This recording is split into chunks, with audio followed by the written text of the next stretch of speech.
This is really exciting for many of us to get to speak with our guest speaker today, and I'm sure many of you are really looking forward to this as well. And I would like to say at the outset, if you have questions for our guest speaker, Peggy O'Neill, please pop them in the chat window as we go, and we'll endeavour to get to as many of those as possible. But to formally introduce our guest speaker, Peggy O'Neill is the president of the Richmond Football Club, as I'm sure many of you are aware, and has been since 2013, the first woman in AFL history to serve as a club president. She was named on the Australian Financial Review's list of top 100 women of influence in 2019. She was appointed to the as an officer of the Order of Australia for distinguished service to Australian rules football, to superannuation and finance law, and to the advancement of women in leadership roles.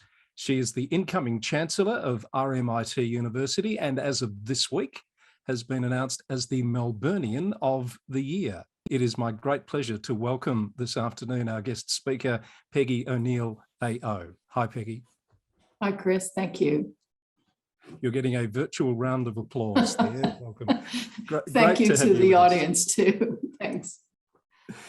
Now, we had a bit of a chat the other day about a few things to talk about, and one thing that struck me is we're going to have trouble getting through everything we'd like to pick your brain about in 30 minutes. But here goes. One thing you said to me that struck me as really interesting, Peggy, is that culture and governance, which is part of our theme for today, are the same thing. So why do you say culture and governance are the same? People often say, what is culture? And it's that fuzzy thing that, you know it when you see it, sort of thing. And I've been asked about that before. And I started thinking there's one definition that sort of, some have articulated, and I sort of accept that culture is the way we do things around here. It's what's accepted. It's the standards we accept. And so then when I was thinking a bit about governance, and I thought, well, that's the way we do things around here too. And they've got to be linked. The structures you put in place that aren't for just show, but they really guide the way that you expect people to behave and guide the decision-making. I think both, and especially, governance, we think about the whole point of having a governance structure is that it provides some checks and balances to lead to better decision-making. But unless culture is there to reinforce those decisions, you can have all kinds of strategy, but if the culture doesn't support it, then you're not going to get anywhere. So I think that culture and governance really go hand in hand and are just, different sides of the same coin almost. Yeah. I don't think you can separate the two. So that's sort of what I meant, that they're the same, is both of them are indications of what an organization values and the way it behaves. So one of the things you've been recognised for is that work you do to promote the advancement of women in leadership roles. Can you reflect on perhaps the first time you found yourself in a leadership role? What was that experience like? What do you recall from it? Well, if I cast my mind back, when you think as a leadership role is when you find yourself at the front of an organization, I would be the 15-year-old who's head of the local Girl Scout troop. And I took my responsibility very seriously. I'm not so sure it was leadership. It might have been bullying people into doing what I wanted. But I think we were the only Girl Scout troop up in the mountains of Virginia with the Constitution and bylaws. And for some reason, I thought it would be a good idea on meeting days, which was after school, but that all of us should have to wear our Girl Scout uniform to school that day. And we don't have school uniforms in America, at least the public schools that I went to. And if you didn't, you had to pay a fine. I don't know what happened to that fine money. I didn't spend it myself. But looking back, I thought structure was important. I thought we ought to have lots of rules, and that may be why I became a lawyer. I think it was a good indication that rules mattered to me. But I realize now that a lot of those people didn't care as much as I cared. But at the same time, I wasn't big on persuasion. I was just big on sort of telling people what to do, I suppose. Maybe I was just a bossy person. And then over time, you hope you mature as a person and you get a better idea of yourself and the way in which you want to involve yourself in an organization. And I think all of leadership is about caring a lot for the organization in which you're involved. And if you care enough, you want to see make a contribution, you might want to make some change. But we only really, I think, show leadership when we're involved with an organization that means something to us, that we care about its purpose, its mission, its clientele. And that's what I sort of find, that you pick and choose where you want to be a leader. Might be involved in many organizations, but some of them will speak to your heart and you think, I want to be more involved in this, and over time perhaps become a leader. But with maturity, I hope I'm a bit more subtle about things now than I used to be. Back in those Girl Scout days, did anyone actually pay the fines? Well, of course they did. I would go and get them if they didn't. I think we made we would have a little, trip. We would go camping or something. I think that's where the money went. We had a treasurer. We had a big structure for a troop of 10 girls. We had a lot, a lot of minutes and bylaws and all those kinds of things that lawyers love. I didn't know that's what I was going to be, but looking back on it, I think there was every indication.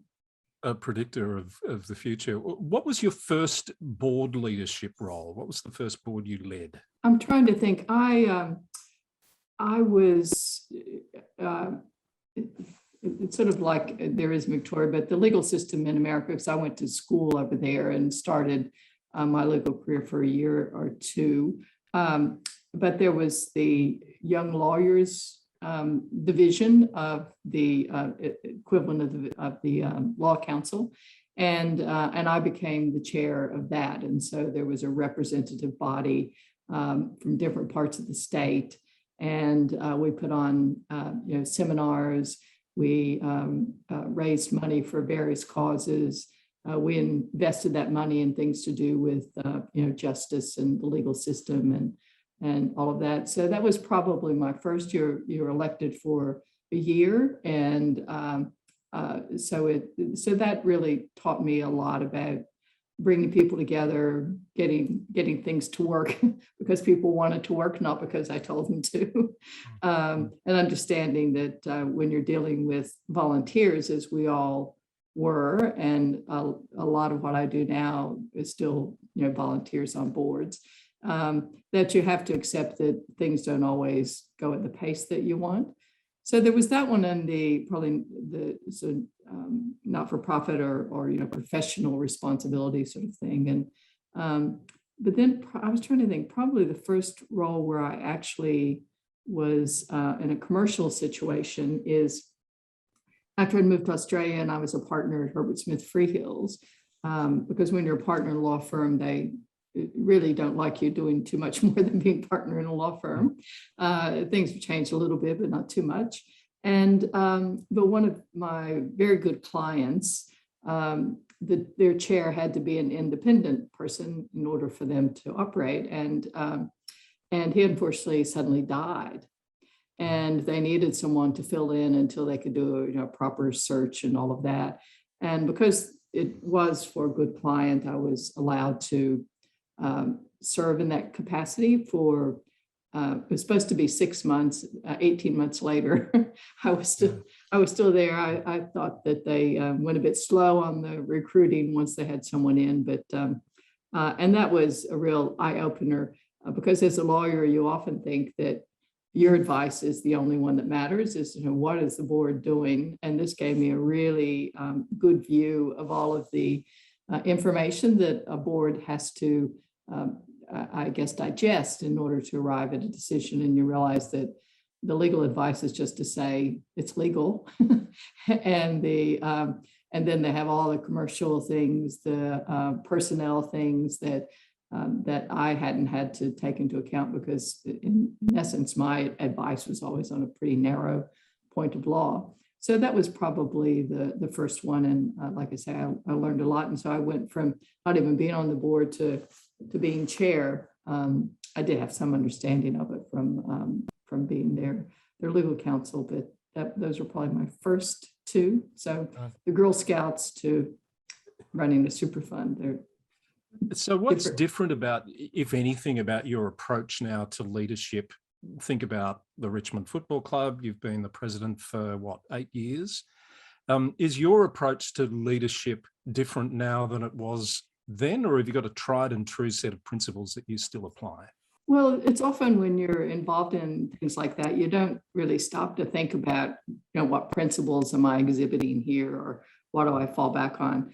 I think I think that my approach has probably matured a bit. I think that if you're lucky, and hopefully as you have more interaction with people as you age, you get to know yourself pretty well and what your values are and what you stand for. I think leadership more and more is about persuasion. It's realizing that as chair of a board, you're just one person. You're, first among equals maybe, but you just have one vote. And I often think that people say they want to be on boards, but if you don't like being on a committee, you don't want to be on a board because it's just a big committee. And I know some of the counselors on this call may think the same thing, that you have a voice, but you're not the only voice, and you have to deal with objections, and that is all to balance out making the best decision that you can. Now it has to be constructive conversation. So I think my approach to leadership now is a bit more be patient, let everybody have a say, and once a decision is made, if everyone has had an opportunity to have input, and perhaps it still didn't go their way, but we always say, can you nonetheless fully support the decision? And if you say, no, I can't fully support that decision, then it's probably not the right board for you, because that's the idea, is you don't win them all, but you've got to say there was a collective decision, and I'm part of that collective, so I'm behind it. So I think I've learned a lot of patience, and I've also learned that there are very few things that are urgent. There's probably nothing that can't wait for another week or another day, or if someone wants some more information, or if things are getting a bit heated, just to let the heat go out of the situation.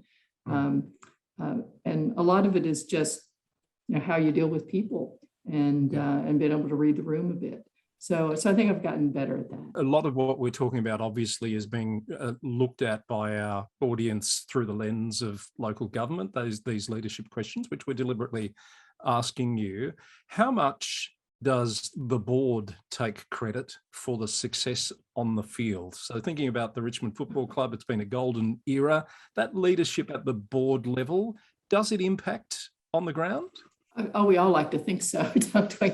I think that that what you learn, or what has worked, is we all have a role to play, and the board really understands its role, which is mostly making money or coming up with the money. But that's not exactly right. But the board sort of sets the strategy. I like to think that in everything we do, we're ambassadors for the organization, and I think everyone on a board ought to consider themselves a reflection of the organization. So whatever you do in public, people will judge your organization by how you do it. I know that at Richmond, as a board, we're very mindful of we're there in a governing role, a supervisory role. We aren't there as management. You go out and you hire the best people that you can for the job. And so, while it's hard sometimes in football when everybody thinks they could be the coach, but we're very aware of, we're there to monitor. We're not there to go tell the coach how to do their job, and often wonder, why did you bother to hire the best person for the job if you, with no credentials, going to go down and tell them how to do it? And I was talking to someone the other day, and they said they had actually left organizations, not our football club, because they couldn't do their job, because everybody had an opinion about how it would be done, and they thought if you get really good people, they want to go out and do something exciting and challenging and push themselves. And if they can't do that because they're sort of cut off at every turn, and the board decides to run the place. So I think at Richmond, we understand that we're part of the success, that we do our bit. The CEO and his exec team does their bit, the coach does his bit, and then the team has to go out and execute on the day. They do the big bit that you're judged by. But if we don't get the off-field stuff right, then the on-field success would never have happened. Yeah. And a lot of that is understanding what your role is. I think there's some real synergies there with councils and organisations and performance. Peggy, there's a string of questions coming in now from the audience, so we'll get to those if you don't mind, and we'll work through as many of these as we can in the time that we have. So firstly, Louise asks, what is the most difficult thing about getting everyone to head in the same direction and be united at that board level? To get them all united is the most difficult thing. Well, I think at board level, there are a number of things you can do for people to have an opportunity to express themselves. I think that, as I said before, if you can't get behind whatever the decision is, that's where the unity is needed. And I know in a couple of issues that have become public, for example, at Richmond, is the board never wavered or went back on, or let's rethink this, because we had spent a great deal of time thinking it through. Everybody had a say. Someone couldn't say, oh, you forced that on me. If someone needed another couple of weeks or wanted more information, we just, like extending the coach's contract, we took that time.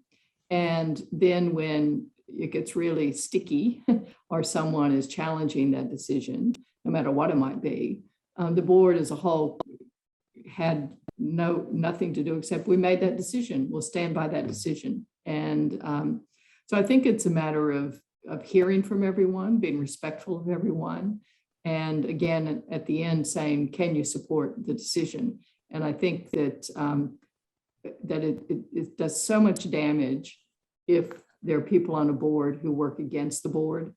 And that is sometimes you only find out after someone's leaked something or it's in the press, or and that just does such damage, because if you can't trust each other around a board table, how are you ever going to get much work done? You spend more time managing the possibility of dissent in an unconstructive way. The constructive dissent is what happens around the table.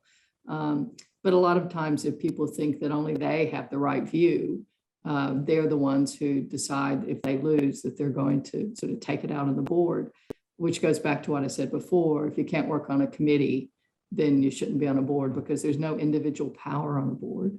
I don't have the individual power. It's a collective. And I think that lots of times that's difficult to express until you see it.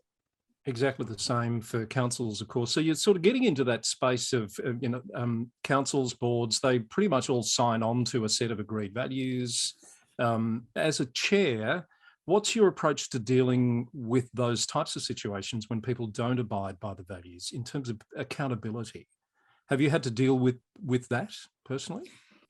Yes, but as you say, the values and every board that I've been on or am on now, we have a board charter, and we sort of in that charter set out how we promise to each other that we're going to operate, what our values are, maybe a few rules about how our code of conduct.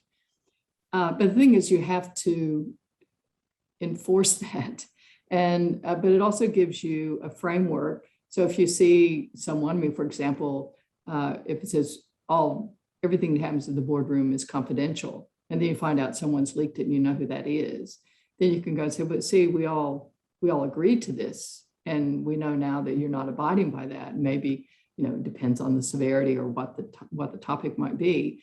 And maybe you give a warning. But if it's severe enough, as a board, you say, well, you don't have our confidence anymore. And that's easier when some of us have been elected anyway, like the Richmond board, who were all elected as well. So they're tough conversations, but again, as I said before, if you're spending so much time dealing with bad behavior, outside the boardroom, or even instances of bad behavior in the boardroom. I know one board that I was on, someone came on, star in his field, but could not be part of a board. And if he didn't get his way, on occasion, he called us stupid. He just said, "You're stupid." And I think we can't sit around a board table and be treated that way. I think it's the chair's role. I wasn't the chair of that particular one, but the chair that was did the same thing. Is that the chair's role is to talk to that person and to make them realize that one, it's not acceptable, and secondly, that their time is numbered, because it just takes so much energy to manage bad behavior. And as adults, we ought to be able to control ourselves a bit better. I'm seeing that's really resonating with the audience, Peggy, that stream of thought there. A question from Gillian: what do you think about the recent statements about a board reboot post-COVID, where roles, purpose and structures are rethought to fit a different future? Do you sign on to that? I haven't read too much about that, because I think boards have been working really hard during COVID, depending on what industry you're in, to manage, personnel, to manage whatever your product is that that you've been producing. For example, football is what we turn out football games. Well, when nobody can attend, and you have to lay off staff, and you have to have all these COVID protocols that are stricter than even the state governments. So I think boards have done pretty well. I think there's a lot of knowledge that's been gained through COVID about how to deal with the unexpected. So I would think there's a bit of a storehouse of knowledge. It could be that some directors are just tired and they may want to move on and have some new people come in. But I think there has been a lag, a couple of boards that I'm on, in trying to set the next strategy, because it's so uncertain. And in both of those, independently, the decision was made to continue with the current strategy through until 2022, the mid-year. Both of them were coming up for renewal and some more long-term thinking. And it was, well, let's just see how it goes. Because at the end of 2020, we thought we were going to be okay in 2021. And now hopefully we're okay for 2022, and with the vaccinations and things like that. So I think I don't see wholesale change, but I think if you've made it through the last couple of years as a director, you've gained a lot of skills in how to handle uncertainty. Great question, Gillian. Thank you. Now, Lydia would like to hear from you a little bit about your role in community housing and some of the obstacles that you've encountered in this area. This is a real hot button topic for councils at the moment. Well, I'm on the board of women's housing, and I'm also on the investment advisory committee of Home for Homes, which is an initiative of the Big Issue, trying to fund housing for very vulnerable people. But women's housing is a housing association under Victorian Registrar of Housing, and it's been in existence for more than, well, we had our 21st birthday a few years ago. So we had a 21st birthday party for ourselves.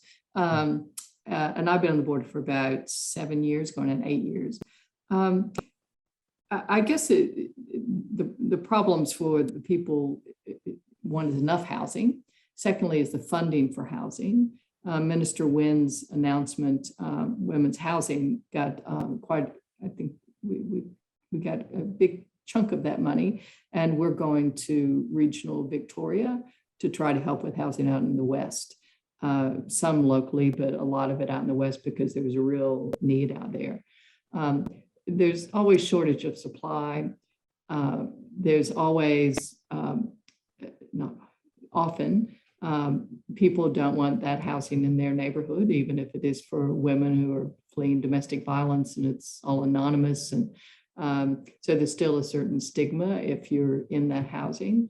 Some communities welcome it, see it's a real benefit to the people who live in it. So I don't know that that's changed. COVID was, heightened worry about COVID going through properties, and it did.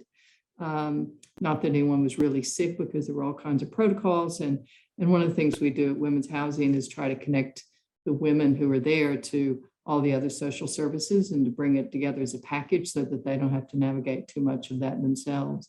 Some of the properties we have right now, we inherited, and they're in the wrong place, not near public transportation, difficult to get to.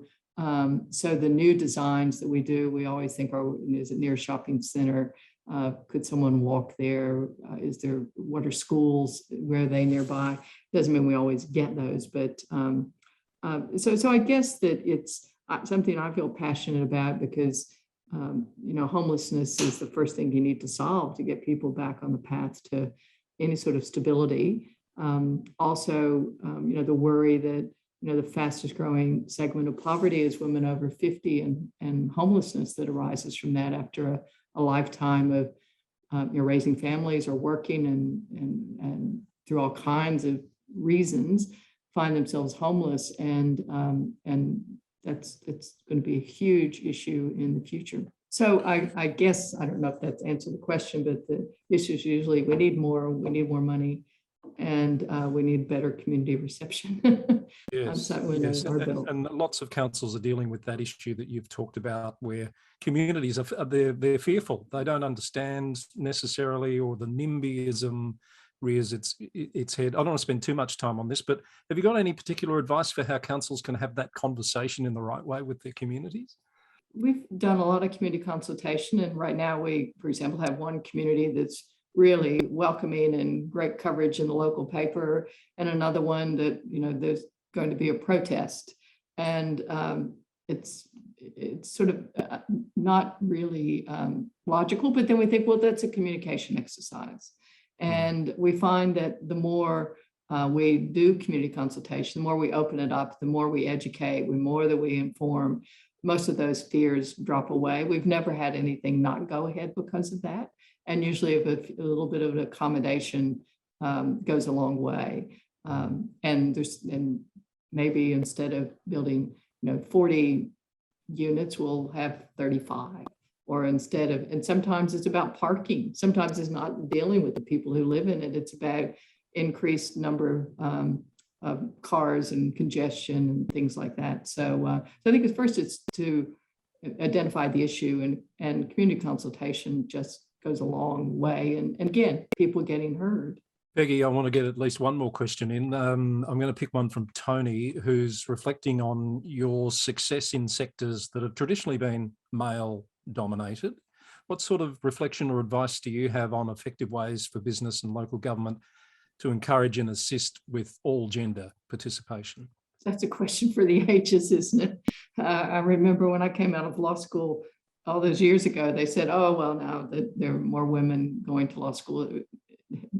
There were, I think, 30 in my class, and that was more than had graduated in the history of the law school, but it was 30 out of 180. So that gives you a chance, or an idea, it's still a long way to go. Over time, I've found, or come to believe, that one, you have to want to make it happen. You have to go out and find the people that you want. Most women don't apply for jobs. You hear all the time, well, we didn't get any applications for that. Some women must not be interested. And it's because you're not going to waste your time if you think you don't have a chance. And if you commit to, every time a job goes up, we're going to go and make sure that there are women, or all genders, all types of people in the mix. Over time, people start to believe that they will have a legitimate opportunity there, that they aren't just making up the numbers. And then when they start to see themselves represented and people making more of an effort, then then they're going to come along, and the whole complexion of the organization changes as well. For example, at Richmond, I was, the first woman on the board, and we had a number of committees that operate, and after a while, when we started looking at why aren't more women members, because our membership was going up, but the percentage of women wasn't, the number of women wasn't, and we looked closely and said, oh well, would you want to come to our functions when all the collateral that's put out about sign up is all men drinking beer. So just little things like that about the signals that you send. Then with our committees, I said, well, why doesn't every committee chair make a pledge to go find an external woman to be on that? Let's start with the women thing first, and then we can move on from there. And it was done almost immediately. There were all these women who were interested in doing more for the club, and they did. And now we have a majority of women on the Richmond Football Club board, and every one of them came through the committees. Wow. Every one of them. And so now we're moving on to make sure that we represent, multicultural Australia, Indigenous Australia. And it might be sort of easier for me to say because, sport is of interest to so many people. But if you open the doors and you're serious about it, and sometimes you don't wait for people to come to you, you go out and find them and just ask them to take part in the process, that sort of shows you're serious. But on the day-to-day basis, your CEO and the executive team have to carry this. It's not the board. And they have to be committed to it as well. And if the board sets that as part of strategy, which we did, then we just hold them accountable if it doesn't happen. You mentioned the Richmond Football Club again there. Perhaps a last question. How does a girl from West Virginia find her way into Australian rules football, or did it find you? Oh, well, you couldn't be in Melbourne for too long before you realize you have to have a team. And I moved to Richmond, and I still live in Richmond. And so my suburb, the name of my suburb had a team. And I've always a great sports fan growing up in these little towns, and like small town everywhere. The sporting clubs are a big social thing, and high school sports big in America. And so I said, well, I've got to pick a team, and I did. And I can walk to the MCG and went to games. And after a couple of games, I would just go into more games and more games and more games. And it's a great sport. So I just loved the sport right away. I didn't have to take too much convincing on that. And over time, give it 20 years or so, found myself on the board. And the rest is history.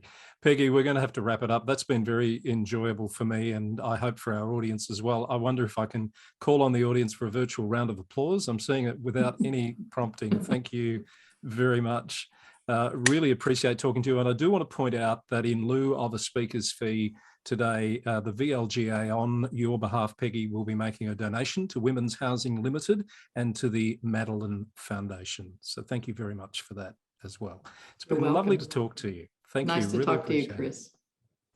Peggy O'Neill, AO, our very special guest here on the VLGA AGM for this year.